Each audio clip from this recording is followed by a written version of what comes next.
Hey guys, it's your boy Paul Sue here. Doing another live video for the upcoming charity event, the Elev8ed Fitness Townsville Suicide Prevention Network. So that's what I've dedicated this charity to at the end of the challenge. It hits home pretty close to myself, as I've dealt with personally, and had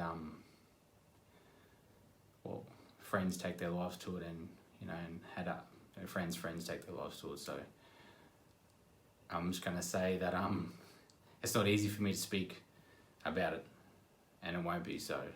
But I know that when I was going through it, if I had someone speak up about it, I think it might have helped me. So you can watch it, you can share it. I just want to try and make a difference. So I'm gonna do tell a bit of my story.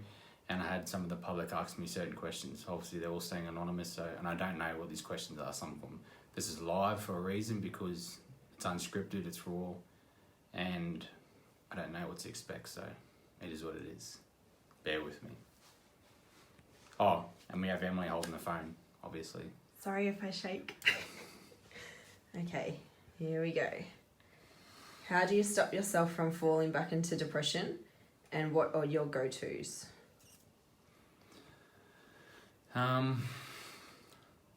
I feel like after going through depression, it's like sits right there, and I know what triggers, what could easily trigger me to go back into it, and that's not speaking up about it or not talking, and it's not easy talking, trust me, but you do it little steps at a time, and then it does help. But for me, dealing with it is health and fitness or training. I just go bang a session out or do something. But that's my way of dealing with it. You need to find your way of dealing with it, and that could be going for a run or walk or going to talk to someone. But after going through it and coming out on the other side of it, I'm sitting here talking to you guys. God knows how many people are going to watch this, but I could never talk to one person, let alone going live. But dealing with it is just doing what makes me happy, and that's training and being around good people. So,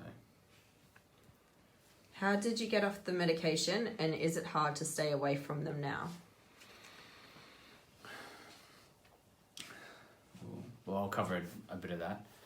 So, I was against taking drugs, given that I found out the other week that I started drugs at 8 years old, not 10. So I started doing drugs when I was 8 years old. I remember being there, but I don't remember doing it. But as in coming off drugs at that young of an age, it was easy because I didn't like being teased. So that's what stopped me from doing it. I did it from the age of 8 to about 11 or 12. Being surrounded by it a lot, it wasn't easy, and seeing my family go through it, and still to this day go through it, and the effects it has. So I'm very, very against drugs, but also, in regards to that side of it, I don't go near it or put myself in a position to go near it. With medication, with the depression and the tablets they gave me, it started with an L, I can't remember what it was, but I first walked in there when I was at rock bottom, and I said to the psychologist, look, I'm going to swear, but I'm against the swearing, but I walked in and said, look, I don't want to fucking take any tablets. I'm against it. Don't give me any tablets. It was bad enough that I felt I had to go in there and talk. I was trying to be a hero and not speak up about it. So I don't want to go in there and take some shit. So a couple of weeks later, I wanted to commit suicide, and then I had left me with no choice, and that was it. And then I remember walking in there and I was just crying. I didn't say much, but I said, just give me something, and like I said, it started with an L. I can't remember what it was. I took it for a few months, and I remember it not well. I remember it didn't work. Well, I felt like it didn't work. I didn't notice it, but then after I think 3 or 4 weeks, I noticed that I wasn't getting angry or upset as much. And as it went on, I was like, I'm not breaking down or anything. And then I remember cutting it cold turkey like that. And I was on a high dosage, and I was in my garage here. And I just woke up on my knees, and there was blood coming out of my nose. And I don't know if my mate was actually behind me. I don't know if someone hit me or what. And he came in and I had blood on my hands, and I was like, I think I just fainted. Like, anyway, I went to the doctors, and it was from cutting a cold turkey, because I thought it was okay. So I obviously had to go back on it and come back off it. But that's how I came off that medication, and took about 3 or 4 months. In regards to I don't know, I guess you're more, what you would call a party drug or whatever. I've never done party drugs before, but as in like codeine and stuff. No one knows this story, and my mum and my family don't even know this bit, so so when my mum had a stroke, she went to hospital, and the doctors wanted to know what she took. So I actually didn't know at the time, and I went with Emily to my brother's house. That's where she's house sitting, and like, oh, we need to see what she's taken. I was like, okay, we'll go back and grab it. And I hand on the Bible, I kid you not, I grabbed 2 bags of tablets. Like, Emily could vouch for that, she was there, and it was Panadine Fort, Valium, you name it, some shit I don't even know. So I took the bag in there, and the hospital, like, you can't have this here, you need to have this in the safe. And I was like, you fucking told me to bring it in here, like, you know. So anyway, obviously I wasn't going to give it to Mum, so we took it back and put it in Emily's cupboard. And obviously I was going through some shit then, and I just started Elev8ed, and you know, I didn't know what to do, and it sat in Emily's cupboard in her suitcase actually, and like I said, this is no word of a lie. Like I'd got addicted to codeine like that, and I just kept taking. I'm talking like the highest. I think it was 40 milligrams, or the highest you could get, like constantly. Like Mum had over 10 packets of 30 or 40 tablets gone. Like I was eating them like Skittles, and it wasn't for like the party or the height of it. The height of it is just that I didn't know how to deal with things, and it made me I guess calm. Yeah, it kept me calm, and Emily seen me go through it, and I would constantly take it, and she'd catch me sometimes going in her cupboard to take it, and she'd take it off me, throw it in the toilet or whatever, and it wasn't until probably at the end of last year that I admitted that I was addicted to it. And that there still lingers, because it's, like I said, it's not the fact that that it gives me a high, it just keeps me calm, and I feel like I can express myself more. And that's bad to say, but I'm very cautious of that because of how it makes me feel. But I got very addicted to that very badly, and I'm surprised, and being honest, I didn't overdose with the amount I took. So I took all of that in the space of 3 or 4 months. That I'm talking them 2 bags. So my mother doesn't know that, my family doesn't know that, but they know now. So I guess I'm lucky to be here in that aspect. If there is one thing you could go back in time and change, what would it be?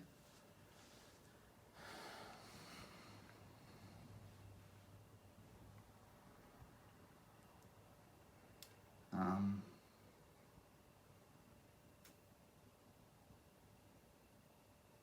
shaking. I would guess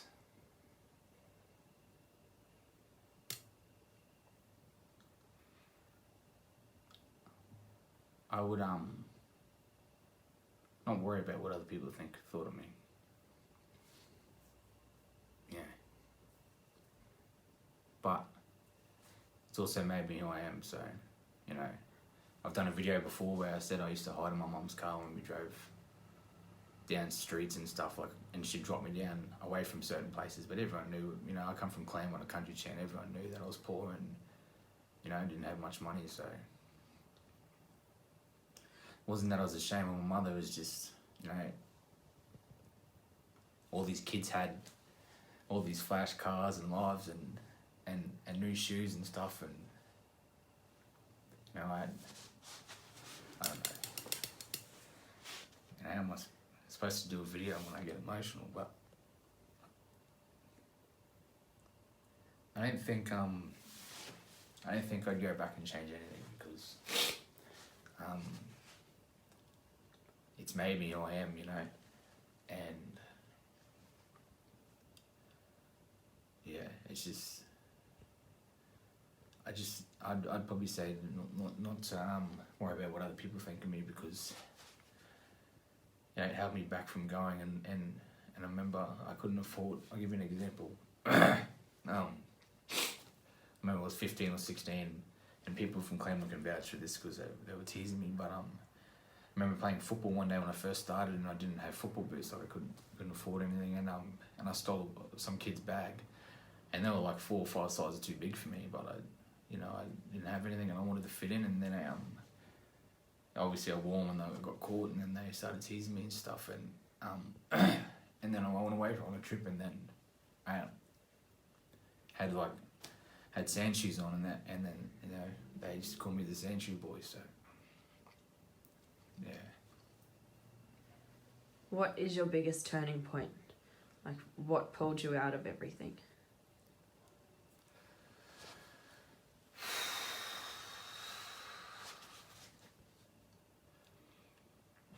I would say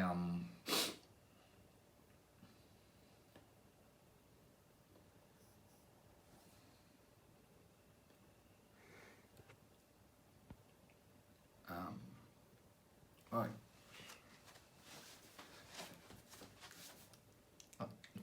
don't get me wrong, like I want to talk, but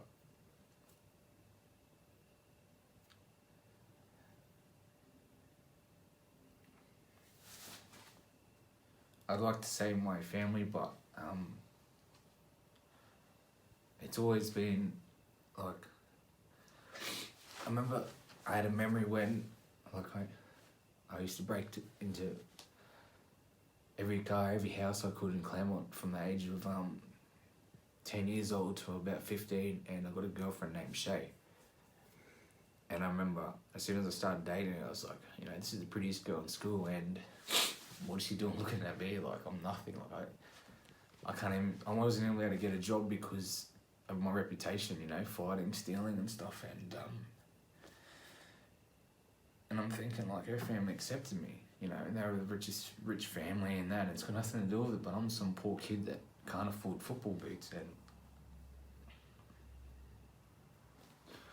I guess my turning point was then, because I remember I was at the football fields one day, and I'll never forget it. I think I was 15 or 16 that I was drinking with the boys and that, getting drunk and doing drugs and stuff. And I remember just leaving, I'm going home, I'm gonna go to my girlfriend's house. And I remember going there, and I woke up the next day, and one of the boys had stolen a car, crashing into the canteen, and the cops just automatically thought it was me and came around her house, and they didn't believe me, and I said, no, I was here, and it meant a lot to me to for her family to say that I was with them, it's just stuff like that. So I guess that was my turning point, because from that day I didn't steal anymore from then, and I didn't do drugs, and I haven't done drugs since. So now I've done other bad things, but that would be my turning point. Are you still struggling and going through depression right now? Do you have support, and do you still talk to someone? I believe, to an extent, like, depression's always going to be with me. I still struggle with it, like I always, the biggest thing for me is like,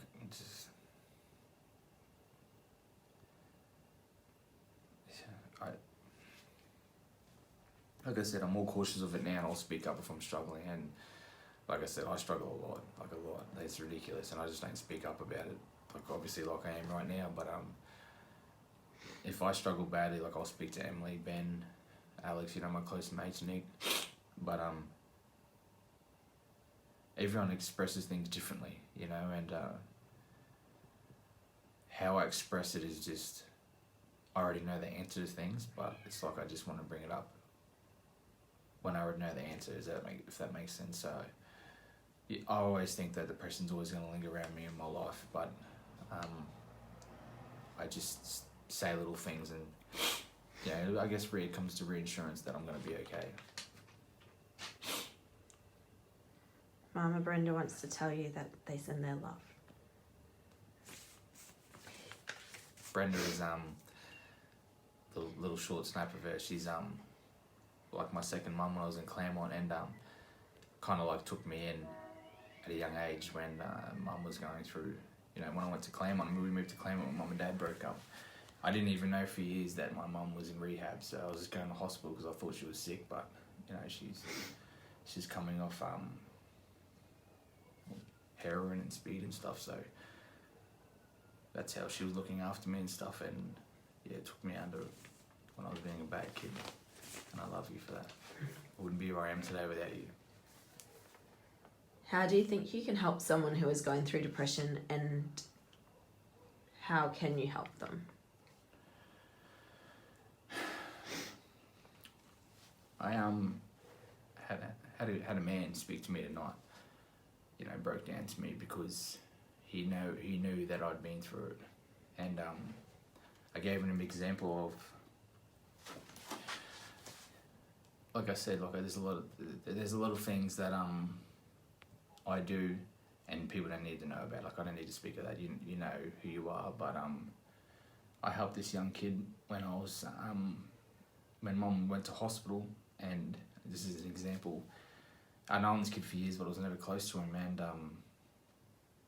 I found out, and I just latched onto him. I found out what he's going through, depression and that, drugs, and I felt if this kid, you know, I was once this kid's age, and I want to help. Like I just want to help, and I don't want anyone to go through what I went through. So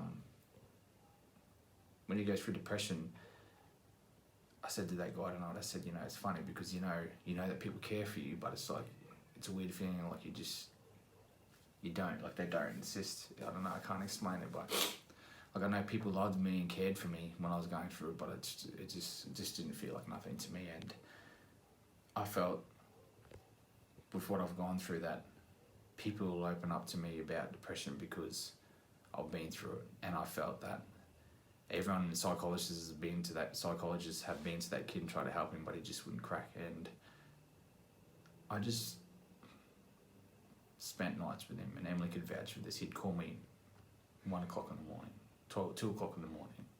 I'd be there, bang, right there, go sleep with him, take him down the Strand, go to class at 5 o'clock in the morning. I just wanted him to know that I was there for him, because when you deal with depression, like sometimes you feel like no one's there and you're alone. So I just wanted him to know that I was there, and I'm there for anyone, regardless of all the bullshit, you know. But depression is such a nasty thing. It fucking affects everything. You have no idea how bad depression is these days, and obviously to do with suicide. So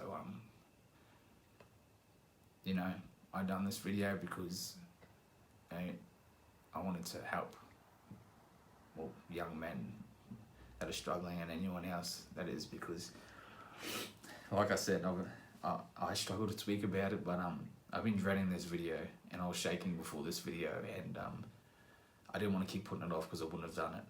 But yeah, I guess that's it. If something triggers a memory from a song or a movie, how do you control your feelings? Songs and movies always trigger memories. It happens every day. You know, songs always trigger memories to me. You know, there's a song called Guilty by Usher that I play at Elev8ed. I've never said this to anyone before, ever. But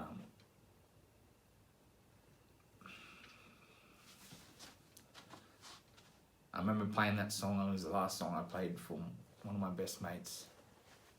They electrocuted and died when he was 21 years old. And when I listen to that song, you know, obviously it makes me sad, but I just think when I play that song, you know, he's with me. That's why I play that song, and I've never shared that with one person ever.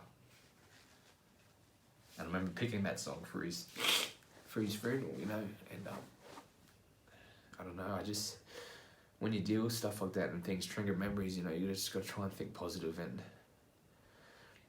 there's always going to be memories. You know, memories are something that's going to be with you for the rest of your life, something that no one can take away from you. So you got to stay positive and think of why that's a memory, you know, and how to overcome it.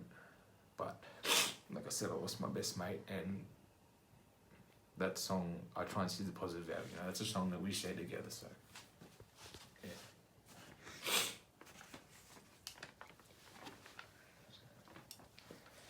Oh,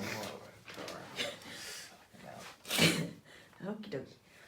What are you more afraid of? 1, failing, or 2, being alone? For someone so passionate and so driven in life, how do these things make you so vulnerable? Well, that's a good question.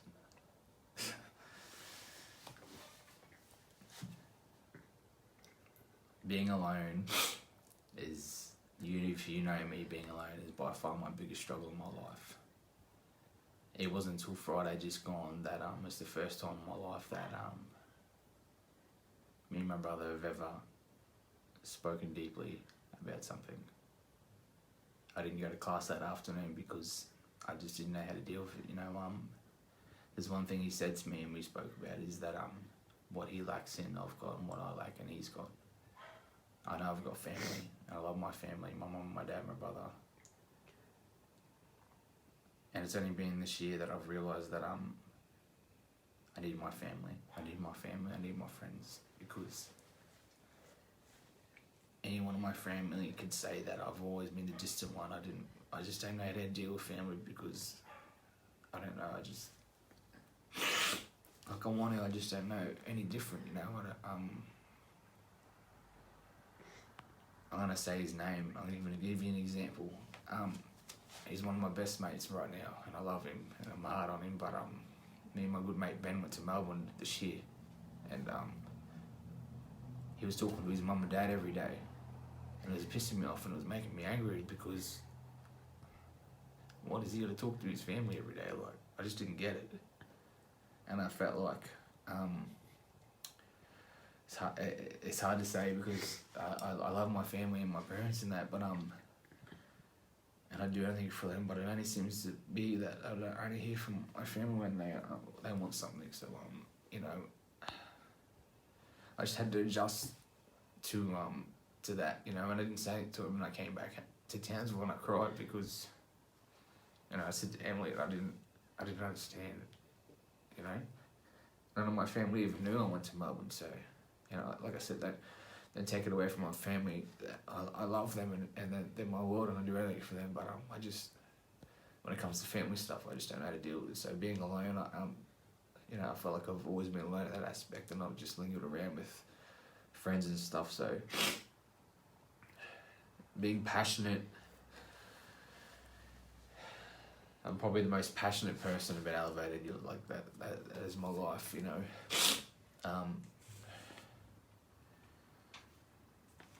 If you're not passionate about something, it's not going to last at all. Like,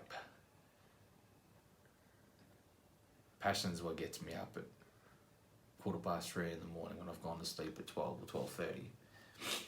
I don't give a shit about sleep. I think everyone knows that. I don't care. I don't need it. I don't want it. That's just me. I'm not saying that's good for you, but I'm that excited to what happens the next day that I don't want to go to sleep. There's so many ideas that run through my head. So many lives I want to change. You know, I'm not perfect. Like, I fuck up all the time. And excuse my language, but I love Elev8ed. I love the people on Elev8ed, and anyone that even gives it a try, even comes, that means the world to me. You're willing to give it a go. But how do I become so vulnerable? Was that the last bit?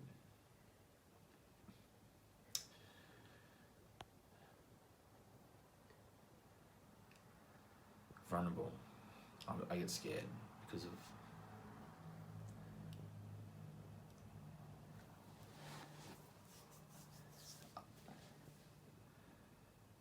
I'll give an example. You know, Emily might not like this, but you know, I love Emily. She's my best friend, hands down, and anyone that is close to me knows that. I guess we got too close to the point that I got too vulnerable and got scared there, and I wasn't ready, so I called it off. And we're better friends than we are a couple, and she's to date is my best friend. I don't think I'd be sitting in this chair talking to you guys if it wasn't for her. So I've been in positions where I've been vulnerable and I've just pushed someone away multiple times because I got scared of getting hurt again after what happened, and I have to let go. You just have to let go of your past. I need to do that. I need to move on. I'm not going to give anyone a chance. So yeah, that's my take on vulnerability. Why do you try so hard to create a family environment in Elev8ed and with your friends?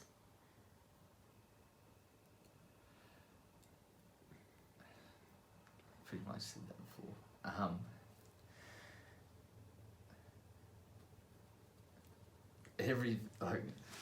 don't think you understand how blessed I feel to do what I do every day.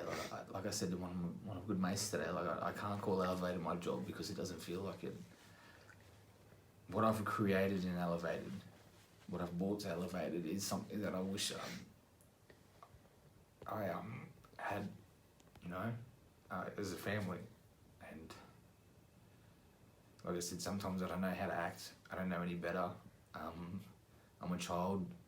A lot of the times, I think I'm just a big ass kid, but there's a lot of people in Elev8ed, they keep me grounded. They do the challenge, and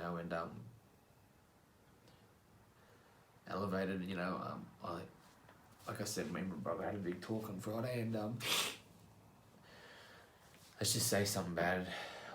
I did something I shouldn't have done, and I lost it because of something I'd found out about my mother, but and I said to Emily, and I'm lucky that I have Elev8ed because they're my family, and I can be myself in Elev8ed. That's me. What you get is that's me, whether I'm a child or anything. But Elev8ed is a family, and it's somewhere where not only I can go to release, but I want other people to come there and get away from things in life that they're struggling with. So that's why I'm so passionate about it, because I want to offer something that I wish I had. You know what I mean? That's why I latch on to so many younger kids, because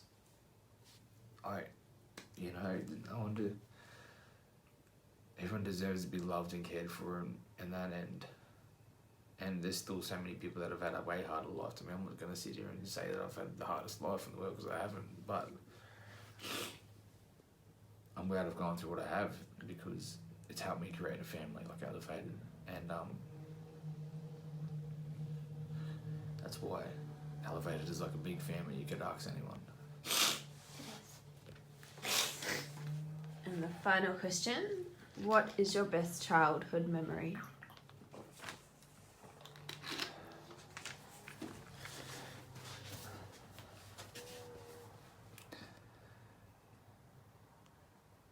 It would be what comes to mind straight away, I'll say it is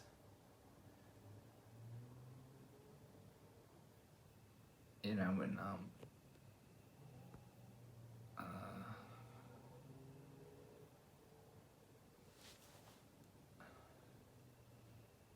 I don't even know why it come to, but it just comes, so I'm gonna say it. It's when my mum and dad were together, like we were a family. I don't know how old I was, but it's we went shopping for Pokemon cards one day at Cannon Park, and I can't remember what it was called, the place there, but I don't know, that just come to mind, I guess. Yeah.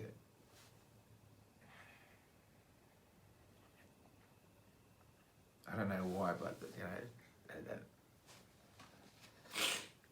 I don't know how I'm supposed to do a video on this one. I just cry, but like I said in another video, I don't care. I'd say that, having my family together. Sorry for crying. Trying to. Yeah. That was the last question. I hope you understood what I said in them questions, and it helps in some way. else to say, but please help stop suicide and please speak up about it, because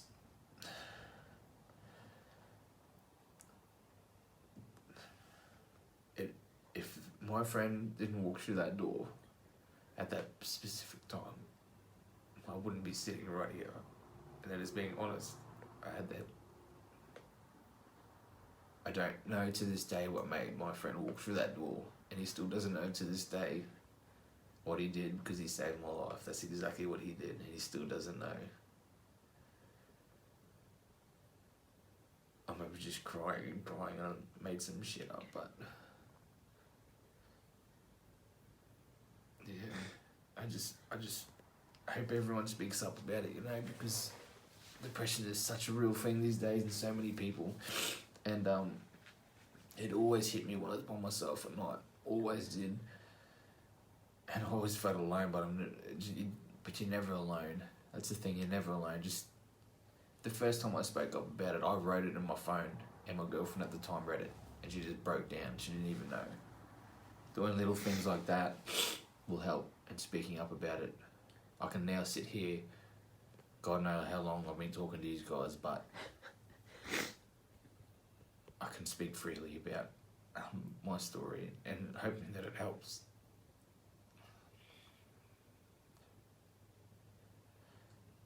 You know, I want to be a good role model, because I can't even say that I had a role model growing up. So if I can be of one to younger kids growing up, you know, that I'll feel content. Yep. But I'm not perfect, you know it is. And life will never become perfect. Life will always have struggles, so it's just how you deal with it. You need to stay positive and surround yourself with good people, and that is being honest. You need to. If you're struggling with stuff like that, guys, speak up about it. Just speak up. Talk about it. Write it on paper. Send me a message. I don't care if you have a big ego or you're a guy or whatever. Speak up about it. I'm trying to do my part in making a difference in society. And what are you doing? You need to speak up. Do something for someone and not expect anything in return. The feeling of giving and not expecting anything back is the best feeling in the world. My charity event, I'm holding one this Saturday at the Cathedral with the kids. It's the first time since starting Elev8ed that I've held 2 charities in the same challenge, the same charity, which is Townsville Suicide Prevention Network. So I'll be doing one this Saturday, which isn't for the community, but my big one's on the 7th of July, which is the community, which would be Jazeen Barracks. If you want to play a part in it, donate any money, you could come down and talk to me. There'll be people from the network that'll talk to you. Come down, guys. Anyone who you think's struggling, bring them down. The vibe that gets created is crazy.